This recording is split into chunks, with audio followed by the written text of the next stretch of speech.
Olá pessoal, tudo bem? Meu nome é Mariana, eu sou do Mundo Enem e hoje a gente vai conversar um pouquinho sobre um assunto muito importante para as provas do Enem e principais vestibulares, que é a globalização. Ok? Vamos lá então. Eu quero ler um texto com vocês para a gente já começar essa aula ilustrando a imensidão que é a globalização. Vamos lá. Uma princesa inglesa com um namorado egípcio tem um acidente de carro num túnel francês. Num carro alemão com motor holandês, conduzido por um belga, bêbado de uísque escocês, que era seguido por paparazzis italianos e motos japonesas. A princesa foi tratada por um médico americano, que usou medicamentos brasileiros.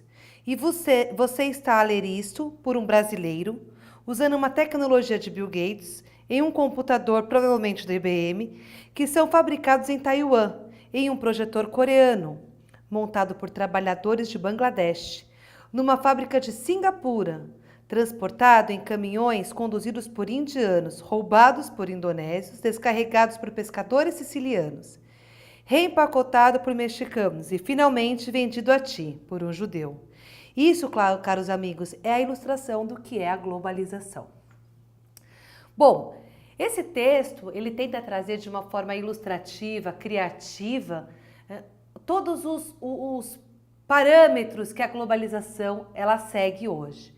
Quando a gente tem um produto, a gente compra um produto, a gente assiste a um tipo de programa, a gente não se dá conta de que por trás de tudo isso existe todo um processo político, um processo social, um processo econômico bastante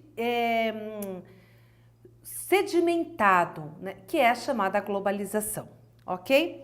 E é disso que a gente quer conversar hoje com vocês, porque é um assunto que ele exige que o aluno tenha, além de conhecimentos acumulados de dados passados, também conhecimentos de atualidade. Então é um assunto que cai com recorrência no Enem e com recorrência nos principais vestibulares, ok? Vamos lá então. A globalização ou mundialização consiste em um processo que se intensificou após a Segunda Guerra Mundial, tendo como principais características o aprofundamento das relações internacionais, ou seja, vamos aprofundar as nossas relações comerciais, certo? E grande avanço tecnológico, principalmente nos setores de telecomunicações e transportes. Ou seja, é um processo que, fim da Segunda Guerra, ele começa a se instaurar, certo? E é um processo que vai visar basicamente as relações econômicas, comerciais, esse aprofundamento, bem como o desenvolvimento, né, da tecnologia, o avanço tecnológico dos meios de telecomunicação e meios de transportes. E nós vamos entender que tudo isso está diretamente relacionado. É importante aqui a gente fazer uma pausa e lembrar que, após a Segunda Guerra Mundial, o mundo geopoliticamente encontrava-se dividido, certo? Na parte ocidental, pelo capitalismo, e na parte oriental, pelo socialismo. Então, nós temos que ter na nossa cabecinha, na nossa mente, que a globalização ela vai se iniciar nesse lado capitalista, ok? E aí, quando a gente for tratar da nova ordem mundial, aí sim a gente volta a unir tudo de uma vez, ok? Vamos lá então. O que a gente tem com a globalização? A gente tem a tendência à padronização cultural. Olha aqui para mim. Vocês já repararam como hoje nós costumamos nos vestir da mesma forma? Nós não temos uma discrepância na vestimenta? Já perceberam como culturalmente a gente tem acesso a N informações que antes a gente não teria? Pois bem, isso é a padronização da cultura. Hoje nós escutamos a mesma música no Brasil, na Europa, nos Estados Unidos, na Ásia, na África. Existe uma tendência mundial de unificação, né, da cultura. Eu tenho a intensa atuação das multinacionais ou também transnacionais, como são conhecidas. As multinacionais ou transnacionais, e a gente vai hoje falar bastante delas, elas são o carro forte da globalização. Elas vão impulsionar essas relações comerciais e o mercado financeiro, evidentemente, fabricando seus produtos, comercializando seus produtos, num lado positivo, e nós vamos ver também do lado negativo, explorando a mão de obra, explorando recursos naturais, ok? Nós vamos tratar da formação de blocos econômicos que surgem com a globalização. Entendeu-se logo após a Segunda Guerra Mundial que era importante que os países, que as nações se unissem em blocos econômicos para que pudessem ganhar mercado, para que pudessem se unir. Sabe aquela história de que junto a gente consegue mais? Então, foi basicamente isso que aconteceu. E isso acontece na Europa após a Segunda Guerra, na década de 50, mas vai se intensificar muito mais, nós vamos ver isso também, com a nova ordem mundial. Tem o desenvolvimento e acesso a tecnologias de forma desigual. A globalização, ela aprimora a tecnologia, mas por outro lado, ela causa um abismo tecnológico entre os países desenvolvidos e os emergentes. Ok? Da mesma forma como causa abismos sociais, abismos econômicos. Assim sendo, a globalização é caracterizada pela interligação entre pessoas, empresas e países. Notem, pessoas, empresas e países. E por que isso é importante a gente ressaltar? Porque geralmente, quando a gente pensa em globalização, a gente só pensa em comércio, né? Globalizou. A globalização só fala de comércio. E a gente não pensa que as pessoas têm um papel importante e que as pessoas elas vão sofrer, sim, influência da globalização. As empresas da mesma forma e, consequentemente, os países. Hoje, como diz o texto, nós consumimos produtos provenientes de vários países. Muitas vezes, um único produto, ele é formado como um quebra-cabeça, proveniente de vários países. As notícias de outros países são vinculadas quase que instantaneamente, e intensamente. Então, a gente sabe, se houve um ataque terrorista, a gente fica sabendo. Se houve um acidente de avião, a gente fica sabendo. E, infelizmente, né, pessoal, a gente fica sabendo um monte de notícia ruim rapidinho, né? Dizem que notícia ruim chega rápido, agora com a globalização, então, bem a jato. Mas também ficamos sabendo de notícias boas, não é? Nós sabemos de resultados de eleição, nós sabemos de ações de ONGs que salvam animais e etc. Muitos problemas econômicos de outros países podem influenciar a economia do nosso país e até mesmo a nossa vida cotidiana. São as grandes crises internacionais, por exemplo. Em 2008, a gente atravessou um momento de crise internacional e sim, acabou afetando vários países, inclusive o nosso. Por quê? Porque é um efeito dominó. A crise acontece num determinado bloco, num determinado país, e isso vai irradiar por todos os outros, porque todos estamos unidos de alguma forma. Seja por conta da tecnologia, seja por conta de produtos, seja por conta das mercadorias, ou seja por conta do mercado financeiro. A economia atual é globalizada. Hoje nós temos atividades produtivas, fluxo de informações, capitais e mercadorias e consumo de mercados e serviços em escala global. Se o dólar cai muito, a gente sente. Se o dólar sobe muito, a gente sente. Querem ver um exemplo interessante? Vou falar para vocês. Vem comigo aqui. Esse ano aqui aconteceu a saída da Inglaterra do bloco da União Europeia. E todos nós ficamos extremamente ansiosos com o resultado disso, não foi?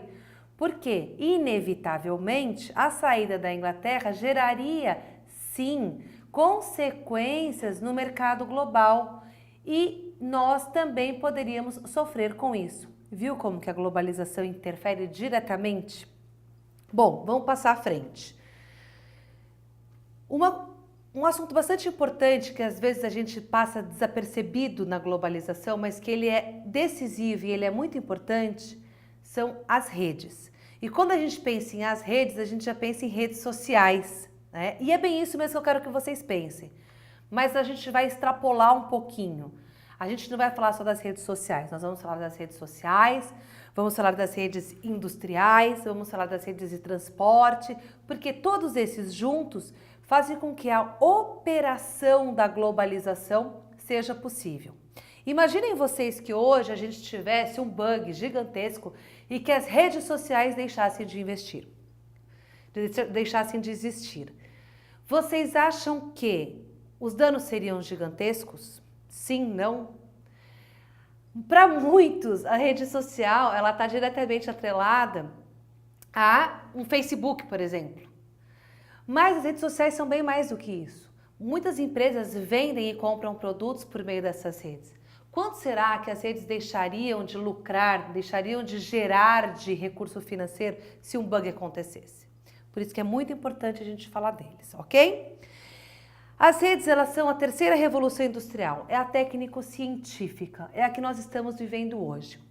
Se a gente voltar um pouquinho lá atrás e lembrar de revolução industrial, nós vamos nos lembrar que, de uma forma geral, a primeira fase da revolução industrial foi quando nós deixamos de manufaturar os produtos e passamos a colocar máquinas, né, fazendo isso, que foi de 1760 até 1850, mais ou menos, e que foi um grande expoente, né, dessa primeira fase da Revolução Industrial, foi a Inglaterra, ok? A segunda fase da Revolução Industrial, ela já vem de 1850 a 1960, e aí a gente já tem todo um contexto geopolítico diferenciado, com a presença de outros países participando. Nós temos uma série de históricos que aconteceram, que vocês devem já estar sabendo, que foi a partilha da Ásia e da África, que foi a Primeira Guerra Mundial, que foi a Revolução Russa, que foi a Segunda Guerra Mundial. Então veja que essa segunda fase, ela passa, né, por um contexto histórico bastante delicado. E nós temos essa terceira fase, que ela vem agora com a globalização e com a nova ordem mundial, que é a técnico-científica, aonde ela será representada pela transmissão de imagens e informação em tempo real. As coisas acontecem em tempo real, né? Hoje a gente grava um vídeo, passa, vincula na rede social, manda por outra rede social, pelo WhatsApp, a gente está o tempo inteiro conectado. É até um pouco cansativo. E pela maior facilidade de deslocamento concreto de pessoas e mercadorias. Veja, quando eu penso em globalização, eu tenho que pensar em tecnologia, sim, de comunicação. Mas não adianta eu me comunicar e não conseguir enviar a minha mercadoria. Então, eu ter um meio de transporte, eu ter um deslocamento também que acompanhe toda essa tecnologia é muito importante. Isso foi possível com a criação de uma rede mundial de telecomunicação e com o desenvolvimento de meios de transportes cada vez mais eficientes. Olha só, volta lá na época do Brasil Império. Imagina só, pessoal, se a gente tivesse que transportar os produtos produzidos hoje ainda em lombos de mula. Seria meio que trágico, né? O que adianta a gente fazer um pedido via rede social se o produto vai demorar séculos para chegar na nossa casa? Ou seja, o meio de comunicação e o meio de transporte, eles têm que evoluir na mesma velocidade da globalização. É muito importante que vocês tenham isso claro na cabeça de vocês, ok? Bom, as redes, então, elas interligam e estruturam relações entre diversos pontos do mundo. Circulação de mercadorias, capitais e pessoas. Veja só, hoje é muito fácil eu entrar em contato com uma pessoa da Índia para descobrir um determinado produto que eu queira vender no meu negócio. Isso se dá graças às redes, ok? De comunicação. Para eu receber esse produto, eu tenho as redes de transporte. Em cada etapa do desenvolvimento industrial, nós temos diferentes redes. Nós temos as redes viárias ou de transportes, nós temos as redes elétricas, que surgem na segunda fase da Revolução Industrial. Nós temos as redes de comunicação por satélite, redes de cabo de fibra ótica, redes de produção de empresas multinacionais, redes de circulação de capitais entre bolsas de valores. É uma rede que às vezes a gente também deixa de lado, né? Capitais de bens de valores. Já pararam para pensar que o que ocorre nas bolsas hoje também estão sendo interligados por redes? Informações e capitais são transmitidos por um fluxo virtual. Não vemos a informação e o capital circulando de um lugar para o outro, mas recebemos, mas temos acesso. E num tempo basicamente real. Tudo é muito rápido. Por exemplo, olha só essa bola de futebol que está aparecendo na tela para vocês. É uma bola de futebol de uma marca, de uma empresa alemã, fabricada no Paquistão, importada para o Brasil por empresas dos Estados Unidos e utilizadas por nós, brasileiros. Olha as etapas de construções dessa bola, que parece ser um objeto simples. Ao implantar sistemas de produção que interligam países, as multinacionais buscam ampliar seus lucros. Por isso, a bola é fabricada no Paquistão, onde a mão de obra é barata. Se o custo da mão de obra no Paquistão tornar-se mais caro, a empresa procurará outro lugar para se instalar, onde a mão de obra seja mais barata. As redes permitem hoje que as empresas multinacionais identifiquem os melhores locais para se instalarem e dessa forma tirarem o melhor proveito de custo-benefício de produção. Veja só, se eu não tivesse um meio de transporte efetivo, eficiente, se eu não tivesse um meio de comunicação efetivo e eficiente, isso não seria possível, certo? Mas hoje a gente vive sem fronteiras, basicamente, nesse aspecto. Bom, além da bola de futebol, a gente pode falar de aviões também. Os aviões, eles são produzidos, os bancos, na Índia, a fuselagem na Rússia, a parte plástica em algum lugar da China, certo? E tudo isso se junta, é montado e o avião ele é vendido. Aí vocês devem estar se perguntando assim, mas Mariana, isso daí não é muito caro? Não era mais fácil ter a fábrica num lugar só e produzir tudo ali, como Ford pensava no início do século XX? Eu digo para vocês que não. Por quê? Porque as multinacionais elas vão procurar em cada país, em cada cantinho do globo, um local onde elas mais consigam tirar o proveito, onde a mão de obra é mais barata, onde a matéria-prima seja mais farta e fácil de ser explorada, onde os impostos sejam mais atrativos. E assim a gente transforma o planeta Terra numa grande linha de produção, ok? Vamos continuar então. As transnacionais ou multinacionais, como eu disse lá no começo, elas são a principal força da globalização. Elas têm um papel importante no comando da economia mundial. São responsáveis por grande parte do comércio internacional. As multinacionais detêm o comércio internacional. São importantes no desenvolvimento de novas tecnologias. Para as multinacionais ou transnacionais, é muito importante que novas tecnologias sejam desenvolvidas o tempo todo. Investir em novas tecnologias significa aumentar os lucros. Por quê? Porque o custo de produção tende a diminuir e porque elas trazem produtos novos no mercado. Quer um exemplo? Olha só, vem comigo. Pensa só. Lá na década de 90, um telefone. No finalzinho da década de 90, um telefone celular. Como que era a tecnologia? Como que é a tecnologia dos celulares de hoje? Notaram como que é importante investir em tecnologia? Como as empresas hoje estão ganhando muito mais do que antes? Por isso que é importante investir em tecnologia. Ok? Bom, voltando, elas possuem muitas filiais em praticamente todos os países e isso é importante para que elas consigam fazer o custo de produção mais rentável, né? Eu vou colocar a minha fábrica, a minha parte operacional num determinado local onde a mão de obra seja muito barata e que não exija uma qualificação grande. Por outro lado, eu vou colocar o meu centro de pesquisas num local onde a qualificação exista.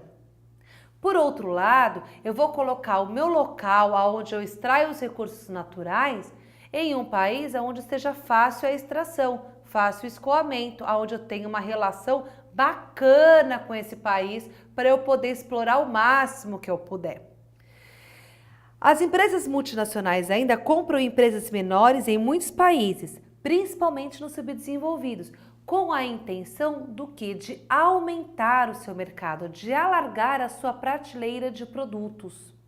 Vejam só, prestem atenção, pense numa multinacional de refrigerantes, por exemplo. Essas multinacionais de refrigerantes, se a gente for nas prateleiras de supermercado e prestar atenção nos produtos que são comercializados, nós vamos ver que eles não fazem só refrigerante, que eles fabricam sucos, que eles fabricam sucos integrais, que eles fabricam sucos super saudáveis, que eles fabricam água. Então não é só refrigerante. E como que eles fazem isso? Muitas vezes comprando empresas menores e trazendo essa produção para dentro de casa e competindo com as outras, né? Então eu vou competir, eu vou vender o meu suco de laranja para competir com uma outra empresa, maior ou menor, eu já compro essa tecnologia. A capacidade financeira dessas empresas, das transnacionais, é muito grande e seus investimentos podem afetar a economia e a sociedade em diferentes lugares do mundo. Muitas vezes a gente pode parecer que é uma teoria da conspiração, mas a gente precisa parar e pensar um pouquinho sobre isso, essa afirmação. Como as multinacionais, como as transnacionais, elas podem ser tão perigosas até. Vamos pensar um pouquinho junto? Vamos lá então. Pensa só, pessoal, se uma grande empresa automobilística, pense em uma empresa automobilística qualquer, pensa se ela vem a falir. Acabou, não existe mais essa empresa automobilística que você está pensando, não existe, acabou. Quantos empregos diretos seriam eliminados? Quantos empregos indiretos seriam eliminados? Bom, a gente já sabe que as fábricas se fechariam, então a parte da linha de produção toda seria exterminada. A gente sabe que as empresas que fornecem matéria-prima também seriam exterminadas.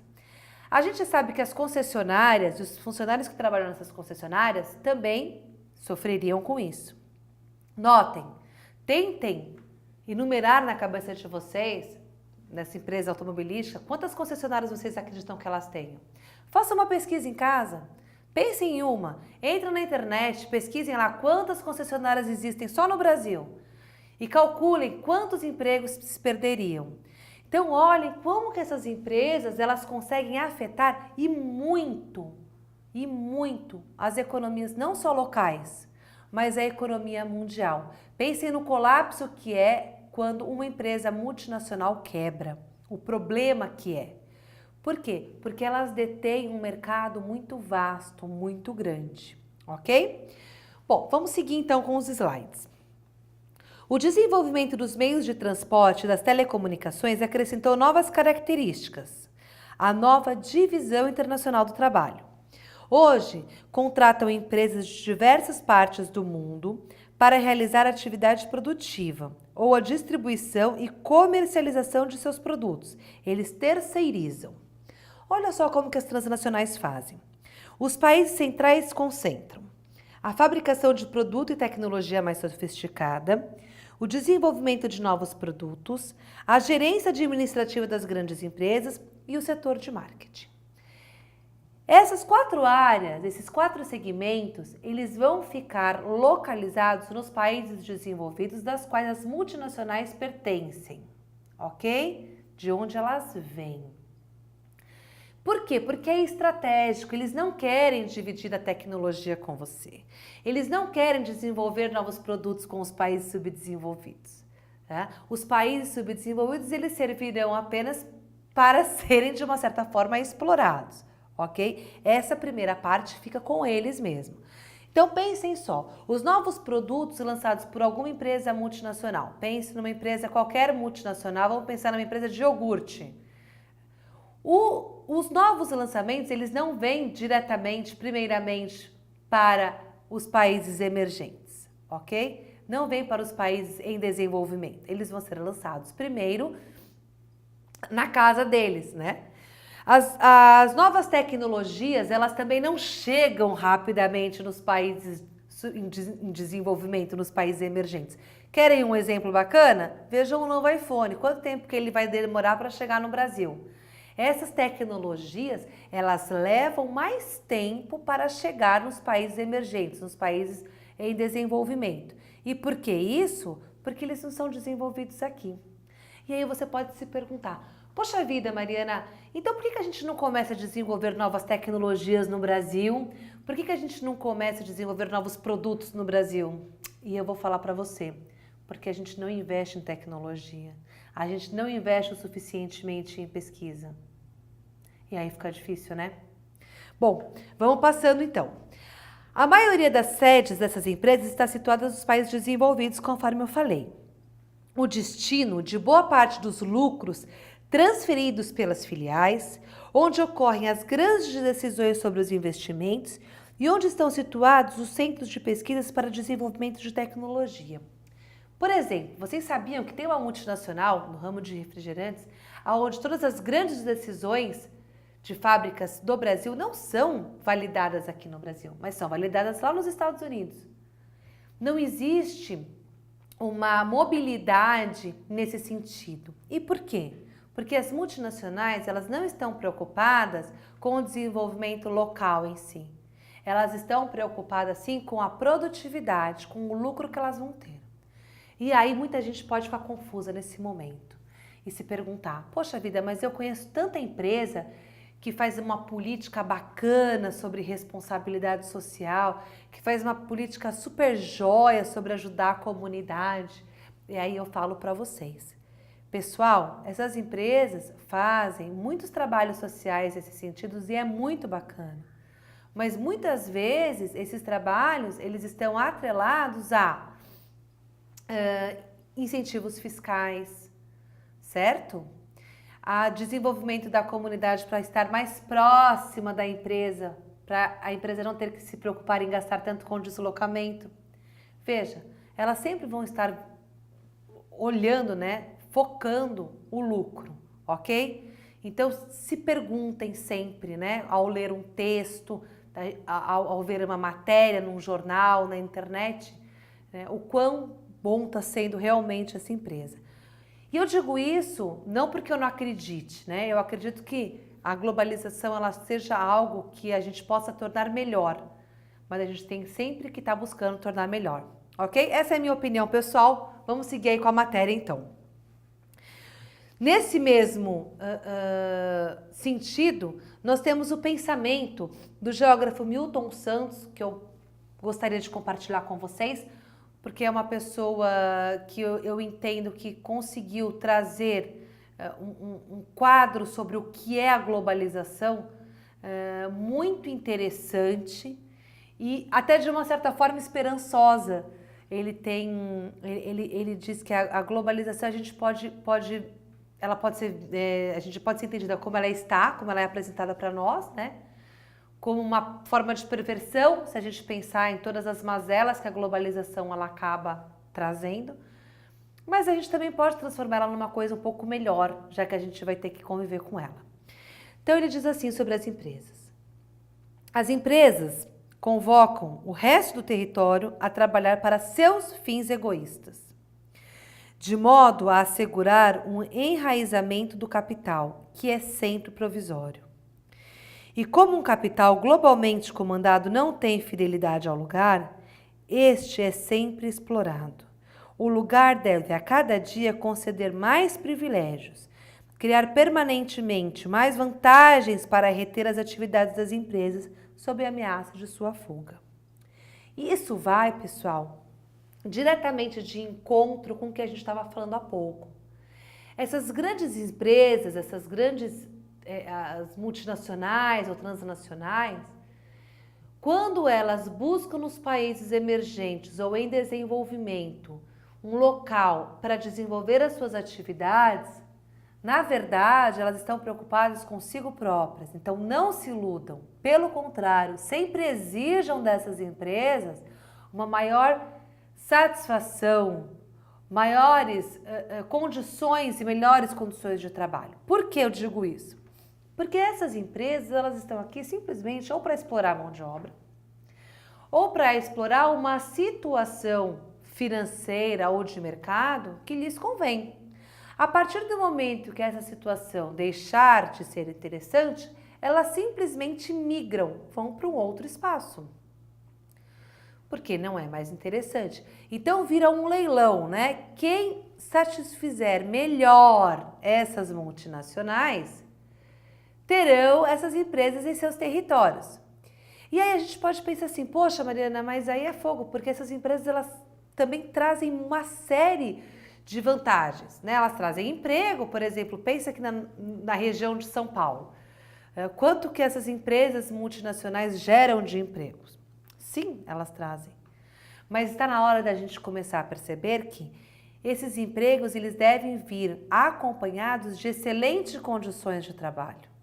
Né? Não basta oferecer, a gente não deve se contentar com pouca coisa. É nesse sentido que muitas vezes as manifestações contra a globalização surgem. Por quê? Se essa empresa deixar de ser interessante ficar nesse local que ela se encontra hoje, ela simplesmente vai embora. E essas pessoas que ali trabalhavam simplesmente são largadas à própria sorte. Quer um exemplo? Vou dar um exemplo para vocês terem uma ideia. Na região de Campinas, entre a cidade de Campinas e a cidade de Indaiatuba, a gente tinha uma multinacional do ramo de máquinas de costura.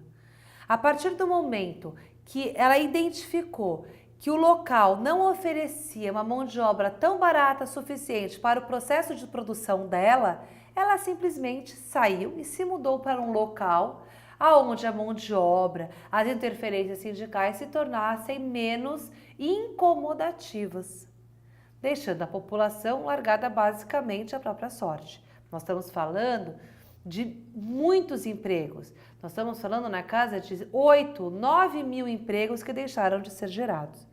Então vejam, por melhor que tenha sido trabalhar em empresas assim, a gente não tem fidelidade, a fidelidade não existe. A partir do momento que o local deixar de ser interessante para a rentabilidade dessa empresa, vai-se embora. Por isso, o geógrafo sabiamente fez, né, essa situação e fala que nós precisamos tomar muito cuidado com essa finalidade egoística das multinacionais, ok?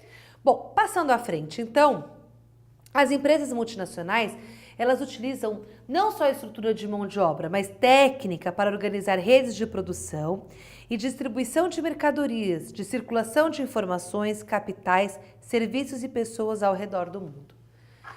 A gente pode elencar aqui uma série de coisas feitas pelas multinacionais. Eu gostaria de pegar 2 exemplos, só para a gente trabalhar aqui. O exemplo da água e do gás, ok?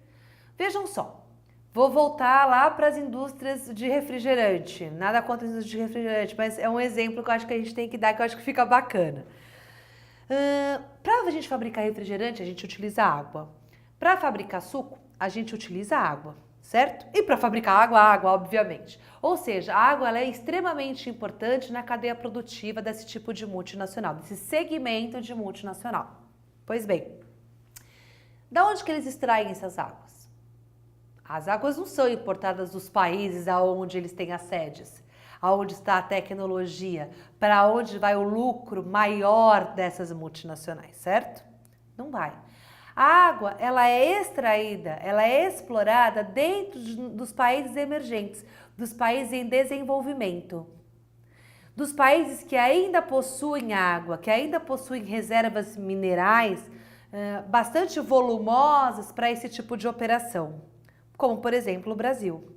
Vocês já notaram que a nossa água está sendo basicamente privatizada? A água que você bebe água da torneira? Ou você compra água de galão ou água no supermercado?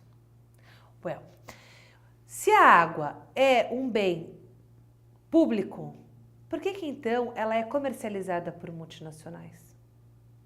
Por que a gente não tem acesso a essa água? Ou pelo menos de uma forma mais barata? Porque hoje, essa infraestrutura de recursos naturais ela é utilizada pelas multinacionais e é isso que torna os países com grandes reservas minerais bastante atrativos. Vocês já tinham pensado nisso? Vai no supermercado, vai na prateleira de água e veja nos rótulos quais que são as empresas que produzem as águas minerais que a gente toma hoje. E aí coloca lá no seu caderninho quantas são multinacionais e da onde que elas extraem. Vejam as fontes que elas extraem. Façam esse tipo de exercício, esse tipo de raciocínio e nós vamos ver que hoje a água está sendo privatizada, mas não por empresas nacionais, por empresas internacionais. Nós estamos perdendo a água. E por que eu chamo a atenção da água? Porque eu acho que a água é um assunto que ele rodeia muitos vestibulares e rodeia muito a prova do Enem. Porque é um assunto de necessidade pública, é um assunto onde deve envolver esse conhecimento de sabermos que a água é um bem público e que hoje está sendo privatizado por empresas que não são nacionais, ok? É um exercício para a gente seguir a nossa linha de raciocínio. Vejam quantos que eu já dei para vocês de exemplos que a gente pode fazer no nosso dia a dia e checar o quanto que a globalização interfere na nossa vida. Vamos seguir então. A infraestrutura técnica de cabos de fibra ótica, antenas, satélites artificiais, portos, aeroportos, rodovias, ferrovias, são desigualmente distribuídas no espaço geográfico mundial. Os países desenvolvidos, a infraestrutura técnica é bem desenvolvida e grande quantidade de equipamentos são desenvolvidos e são alocados lá. Tudo que é de melhor eu vou levar para o país desenvolvido. Tudo que é melhor eu vou levar para o país sede da minha multinacional. Eu vou valorizar aquela sociedade, ok? Em contrapartida, os países subdesenvolvidos, os equipamentos são distribuídos apenas em alguns pontos estratégicos de determinados territórios. Então, eu só vou colocar esses equipamentos em locais que me convêm. Eu não estou preocupado em desenvolver esse país. Eu estou preocupado em explorar. Nunca se esqueçam disso. Então, quando eu falo assim, nossa, tal empresa está vindo para a minha região, vai trazer um grande desenvolvimento, eu preciso ficar muito antenado, né? O que realmente vai trazer? Quais são as consequências desse desenvolvimento? E será que está trazendo mesmo o que ela tem de melhor? Essa que é a pergunta. Com isso, a gente chega num ponto que muitas vezes pode ser um pouco estressante, sabe? Um pouco deprimente sobre a globalização, mas que deve ser discutido. Sempre que a gente pensar em globalização, a gente vai ter que pensar nos aspectos positivos e nos aspectos negativos. Eu, particularmente, não consigo entender que a globalização seja de tudo ruim, mas consigo enxergar que ela tenha pontos negativos. E é isso que a gente precisa tratar. Esses assuntos, como eu já disse e volto a dizer para vocês, eles são pedidos repetitivamente nos vestibulares para vocês. Inclusive, se a gente fizer um exercício, a gente vai ver que até na forma de redação. Por isso que é muito bacana a gente ter isso tudo muito bem sedimentado na nossa cabeça, ok? Vamos tratar um pouquinho sobre os impactos da globalização. Aspectos negativos. Eu tenho a intensificação das desigualdades, tanto entre os países como no interior deles. Olha só, não dá para a gente falar de globalização e não falar de desigualdade. Não tem como. Já começa pela sua própria natureza. Os países mais ricos, né, e que possuem, são detentores das multinacionais, da tecnologia de ponta e etc., eles vão utilizar os países em desenvolvimentos ou emergentes para explorar mão de obra, para explorar capacidade fiscal, para explorar recursos naturais. Então, não há como a gente falar em igualdade, ok? Nós estamos pensando sempre no lucro. Nós temos essa desigualdade tanto, como eu disse para vocês, entre países, mas também em regiões. Pega só aqui no Brasil, por exemplo. Pega a região sudeste e pega a região norte e nordeste. Olha como que a globalização ela é avassaladora no quesito desigualdade. Olha como que a região sudeste, em termos de renda per capita, em termos muitas vezes de saúde, de educação, ela é desigual se comparada com os problemas do norte e do nordeste. Isso não ocorre só porque o Brasil é um país grande. Isso ocorre porque as principais tecnologias foram colocadas por essas multinacionais na região sul-sudeste, né? Hoje que nós temos um desenvolvimento um pouco maior do norte e do nordeste. Então veja, a desigualdade ela não ocorre só entre países, mas ela ocorre entre regiões do mesmo país. Isso é muito triste, a gente gera um abismo social muito grande. Eu tenho maior dependência econômica e financeira dos países subdesenvolvidos em relação aos desenvolvidos. Ora, isso ficou claro quando a gente falou lá atrás que se uma multinacional resolve encerrar as operações dela dentro do nosso país, que é um país emergente, que é um país em desenvolvimento, eu tenho certeza que nós procuraremos fazer de tudo para que essa multinacional continue. Então, nós abriremos mão de uma série de condições para que essas multinacionais permaneçam. Nós nos tornamos dependentes dela. Por pior que seja a situação de trabalho, por pior que seja uma negociação coletiva com o sindicato, a gente vai abrir mão. Nós temos a degradação ambiental. E aí, pessoal, é uma parte que a gente pode sentir a todo momento. A poluição, a gente pode sentir a todo momento as intensas ilhas de calor, né, que ocorrem nos grandes centros urbanos e que isso acaba sendo consequência dessa globalização. A mortalidade de animais, os problemas ecológicos que temos, os problemas de desmatamento que temos, de poluição de água, de rio, a questão da chuva ácida que hoje muita gente se importa, né, passa desapercebido, mas basta a gente deixar algo ao tempo que a gente nota como que a corrosão, né, hoje da chuva ácida, ela existe. E temos os conflitos étnicos, que é um tema que deve ser abordado pelos vestibulares e pela prova do Enem esse ano, por conta das notícias de atualidade que estão sendo veiculadas pela mídia. Né? Nós temos conflitos étnicos por conta das migrações que acontecem.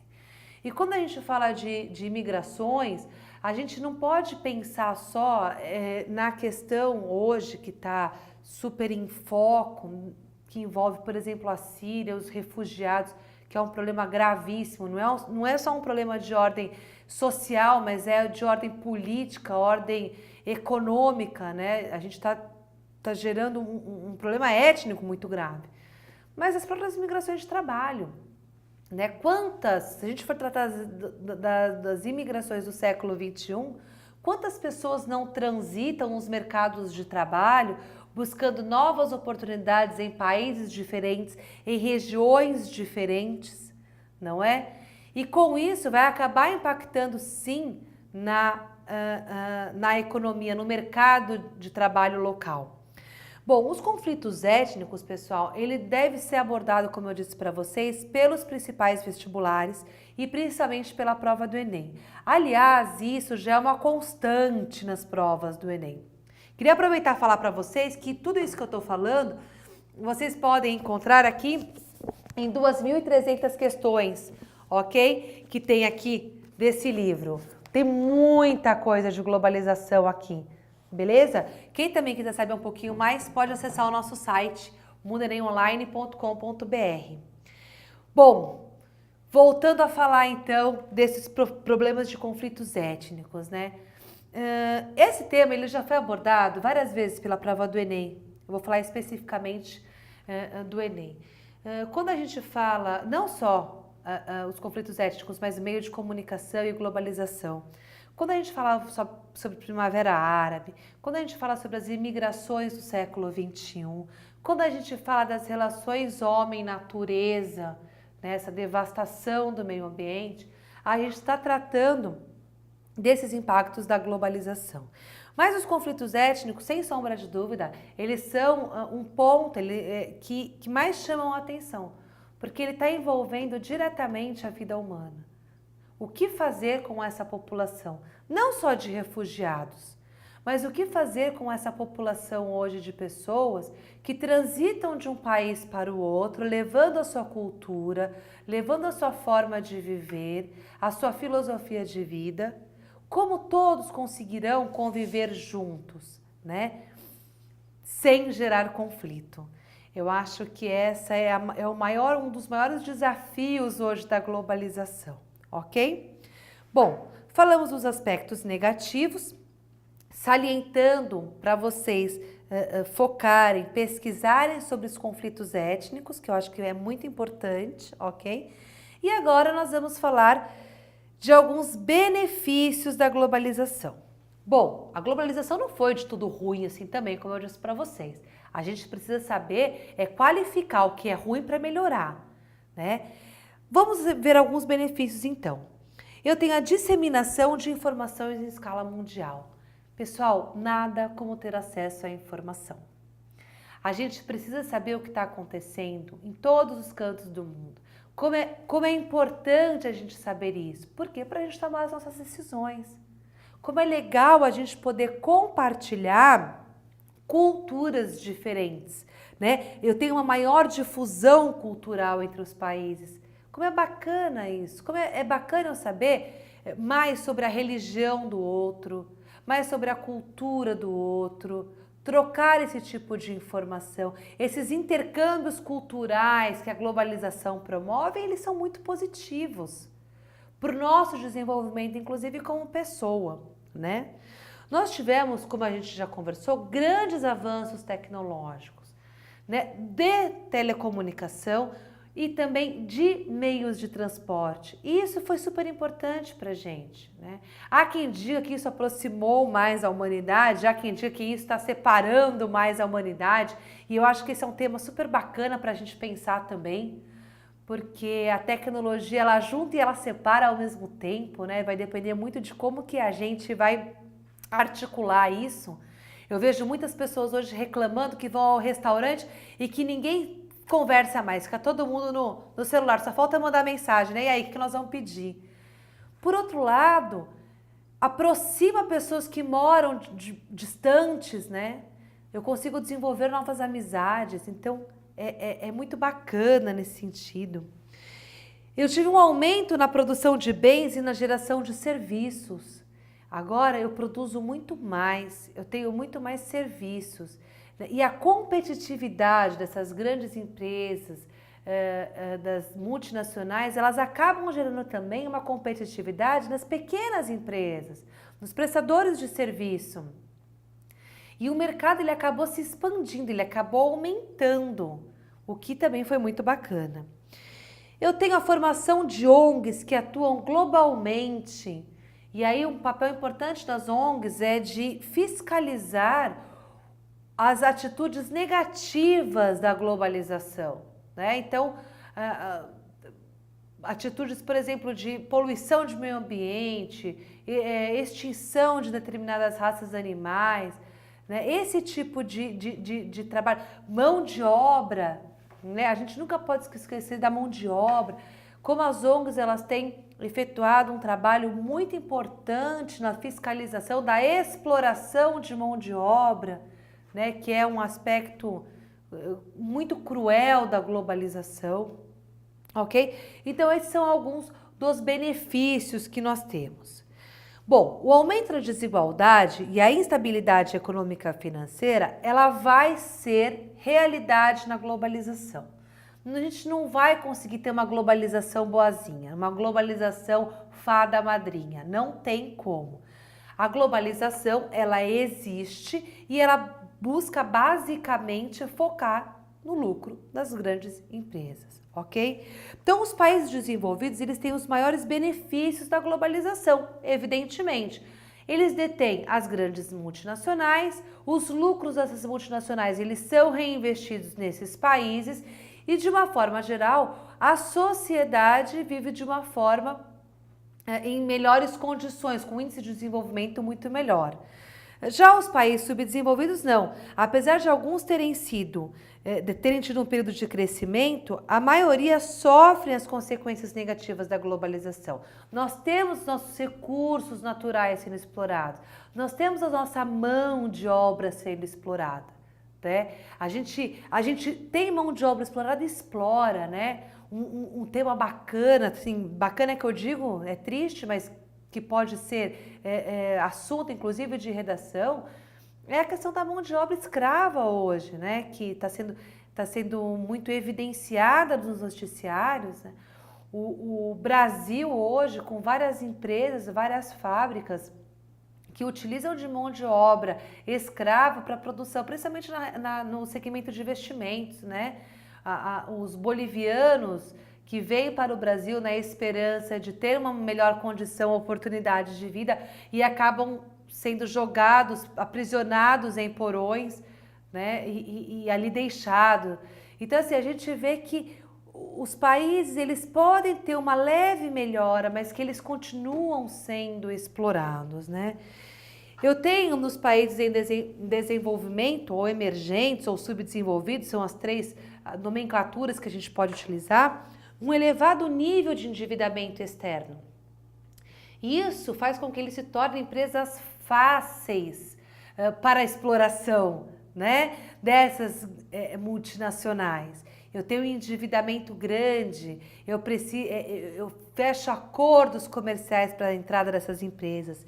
Eu tenho forte dependência de capitais estrangeiros, então eu dependo de capital estrangeiro, eu dependo de um determinado país, as minhas negociações comerciais, diplomáticas, elas vão ser no sentido de beneficiar esse país. Eu tenho vulnerabilidade a crises no sistema financeiro internacional, eu sou fraco. Eu não possuo uma moeda forte, eu não possuo uma política forte. Então eu sou muito vulnerável. E o aumento na concentração de riquezas.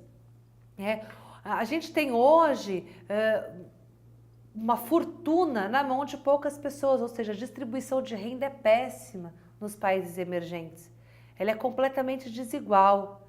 E quando a gente leva isso numa escala global, a gente vai ver que também existe, né, a divisão de renda, ela é completamente desigual. E isso vai gerar uma série de problemas sociais, econômicos para os países emergentes.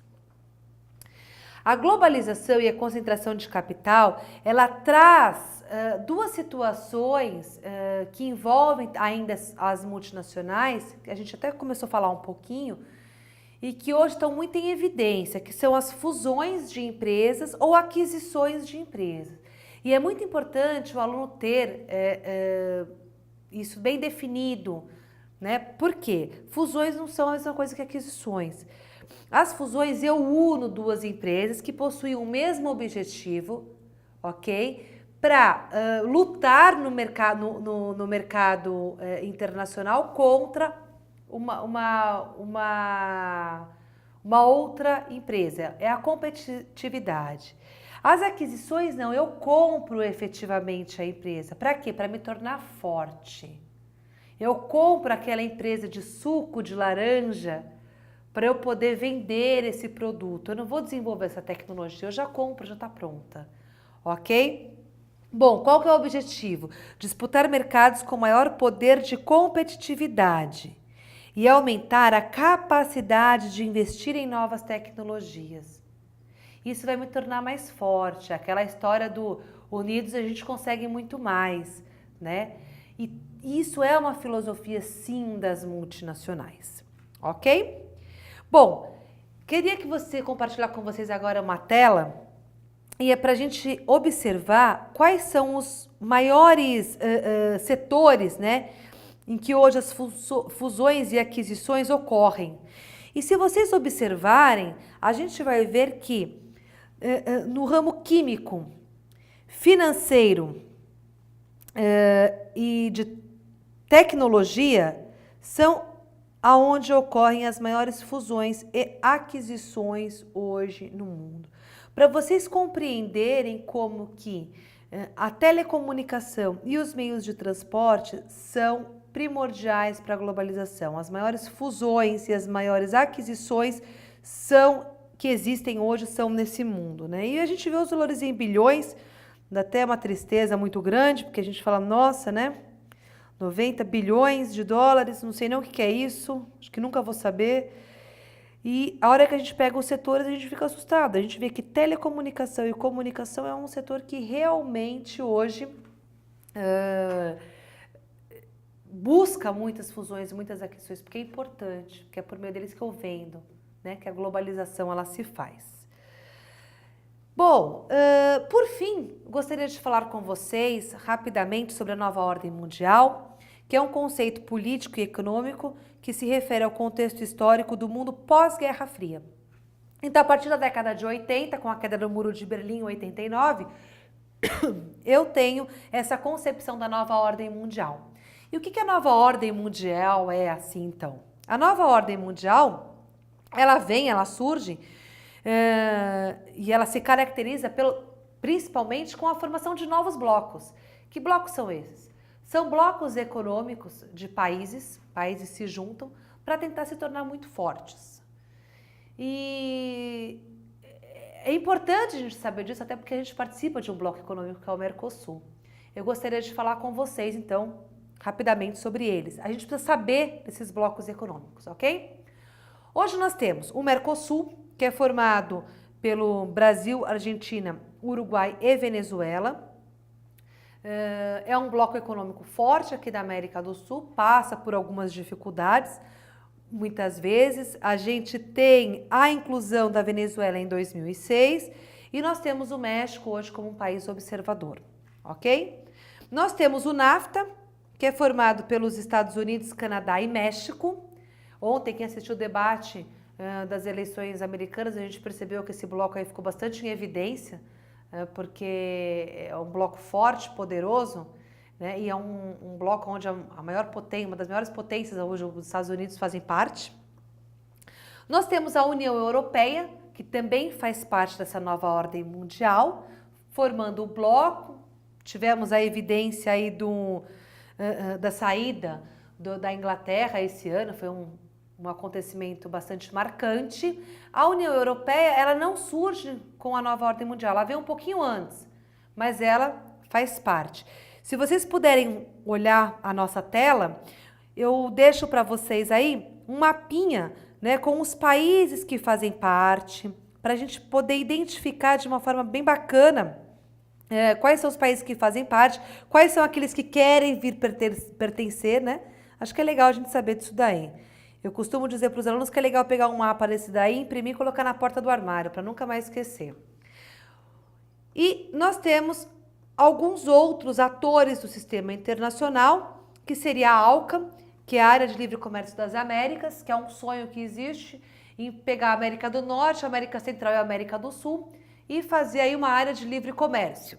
Vamos pensar um pouquinho aí quem que seria o maior beneficiado com isso, que eu acho que a gente já consegue chegar numa conclusão se vale a pena ou não. Nós temos a Cooperação Econômica Pacífica da Ásia-Pacífico, que envolvem os países hoje da Ásia, é um bloco importante. E temos outros grupos que eu gostaria que vocês pesquisassem e estudassem também, que é o grupo do G8, que é formado pelas grandes potências, né? Ele era conhecido como G7, mas aí a Rússia entrou a partir de 97. Tivemos agora uma reunião do G8, são os grupos, os grandes países aí que vão determinar as diretrizes mundiais, e o G20, que é um grupo onde o Brasil faz parte e que é muito importante. Pessoal, para finalizar, não podemos esquecer de falar do BRICS, que é um grupo onde o Brasil faz parte. Brasil, Rússia, Índia, China e África do Sul. A gente tem bastante conteúdo de BRICS em provas, a gente tem bastante conteúdo do BRICS na internet. E eu acho que vale a pena vocês pesquisarem e darem uma olhadinha no BRICS também. Eu deixo para vocês aqui uma tela com a população dos países que participam do BRICS e do Produto Interno Bruto.